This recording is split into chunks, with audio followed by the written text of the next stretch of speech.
નમસ્કાર મિત્રો, knowledge is કરન્સીમાં તમારું સ્વાગત છે. હું છું ભરત ચૌધરી. તો મિત્રો, પીજીવીસીએલ દ્વારા જે જુનિયર આસિસ્ટન્ટની એક્ઝામ લેવાની હતી, તો એના એડમિટ કાર્ડની નોટિફિકેશન આવી ગઈ છે. તો તમે એડમિટ કાર્ડ ડાઉનલોડ કરી શકો છો. અને એડમિટ કાર્ડ કેવી રીતે ડાઉનલોડ કરવા એની વિશેનો આપણો આ વિડીયો છે. તો સૌથી પહેલાં તો તમારે પીજીવીસીએલની વેબસાઇટ છે એના ઉપર જવાનું રહેશે. જેવી રીતે કે હું ગયો છું અહીંયા પીજીવીસીએલ, અને પછી ત્યાં તમારે એનું જે રિક્રુટમેન્ટ પોર્શન છે એમાં જવાનું રહેશે. જેવી રીતે કે જો અહીંયા રિક્રુટમેન્ટ લખેલું છે, ત્યાં તમે પીજીવીસીએલની વેબસાઇટ ઓપન કરશો, પછી અહીંયા રિક્રુટમેન્ટ લખેલું છે એના ઉપર ક્લિક કરશો તો તમે અહીંયા તમે જઈ શકશો. જેવી રીતે કે હું તમને બતાવી દઉં છું કે કેવી રીતે તમારે કરવું. તો જો સૌથી પહેલાં હું અહીંયા લખું છું PGVCL કરીને તમારે ક્લિક કરવાનું રહેશે. પછી આવી રીતે જો પીજીવીસીએલને અહીંયા આવી રીતે પીજીવીસીએલ લખેલું છે ત્યાં તમારે એના ઉપર ક્લિક કરવાનું રહેશે. એટલે હું અત્યારે આ પીજીવીસીએલ લખેલું છે એના ઉપર ક્લિક કરું છું. તો જો હું એના ઉપર ક્લિક કરીશ એટલે જો આ બધું આ ખુલી ગયું. પછી અહીંથી તમારે આ ક્લોઝ કરવાનું રહેશે. જે અહીંયા ક્લોઝ લખેલું છે ત્યાં ક્લોઝ કરી દેવાનું.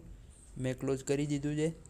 પછી જો અહીંયા તમને લખેલું છે આપણને અહીંયા રિક્રુટમેન્ટ, એ રિક્રુટમેન્ટ ઉપર આપણે ક્લિક કરવાનું રહેશે કે જેથી આપણે આપણા એડમિટ કાર્ડના જે ડાઉનલોડ કરવાનો વિભાગ છે એના ઉપર જઈ શકશું. તો જો અત્યારે હું એના ઉપર ક્લિક કરું છું રિક્રુટમેન્ટ ઉપર.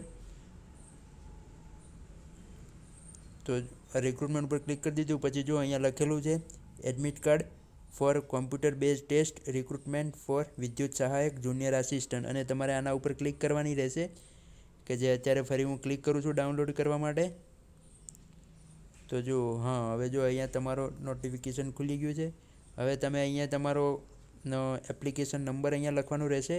પછી અહીંયા તમારે તમારી બર્થ ડેટ રમવાની રહેશે. અને બર્થ ડેટ છે એ તમારે આવી રીતે લખવાની. ધારો કે મારી બર્થ ડેટ છે 1/5/1995, તો મારે લખવાનું અહીંયા 01/1995. આવી રીતે આ વચ્ચે કોઈ જગ્યા છોડવાની નથી, અને વચ્ચે આવું સ્લેશ કે આવું ડેશ પણ કરવાનું નથી. તમારે સિમ્પલ લખવાનું 01/05/1995, આટલું સિમ્પલ લખવાનું છે. પછી આ બોક્સમાં તમારા અહીંયા જે નંબર દેખાય છે એ નંબર એન્ટર કરવાનો રહેશે. પછી તમે એ બધું જ કરી દેશો. પછી તમારે અહીંયા સબમિટ ઉપર ક્લિક કરવાનું રહેશે. પછી ત્યાં તમને તમારો કોલ લેટર ત્યાંથી તમે પછી એ કરશો. એટલે 2 મિનિટ. હા, એટલે અત્યારે મારી જોડે એવો કોઈ એપ્લિકેશન આઈડી છે નહીં, એટલે હું તમને નહીં બતાવી શકું. પણ અહીંયા તમે અહીંયા સબમિટ ઉપર ક્લિક કરશો ને, આ બધું જે ફિલ કરવાનું છે એ ફિલ કરીને, તો પછી તમને અહીંયા રેડ કલરેથી અહીંયા લખેલું આવશે કે click here two download your admit card, એવું લખેલું આવશે. એના ઉપર તમે ક્લિક કરશો ને એટલે સીધો તમારો જે એડમિટ કાર્ડ છે ને એ ડાઉનલોડ થઈ શકશે, ડાઉનલોડ થઈ જશે PDF ફોર્મમાં. અને જો બીજી કોઈ તમને તકલીફ હોય તો તમે મને મેસેજ કરજો, આ વિડીયો નીચે કોમેન્ટ કરી દેજો, તો હું એનું પણ તમને જણાવી દઈશ. અને આ તમારે કોલ લેટર ડાઉનલોડ કરવાની લિંક પણ હું સીધી એની વિડીયોની નીચે જ મૂકી દઈશ, કે એના ઉપર ડાયરેક્ટ તમે લિંક ઉપર ક્લિક કરશો ને તો સીધા તમે આ જે રિક્રુટમેન્ટનું જે પેજ છે એના ઉપર જ તમે ડાયરેક્ટ આવી જશો. સો મિત્રો, આ તમને સારું લાગે તો તમારા મિત્રો સાથે શેર કરજો. Thank you very much. જય ભારત, જય હિન્દ.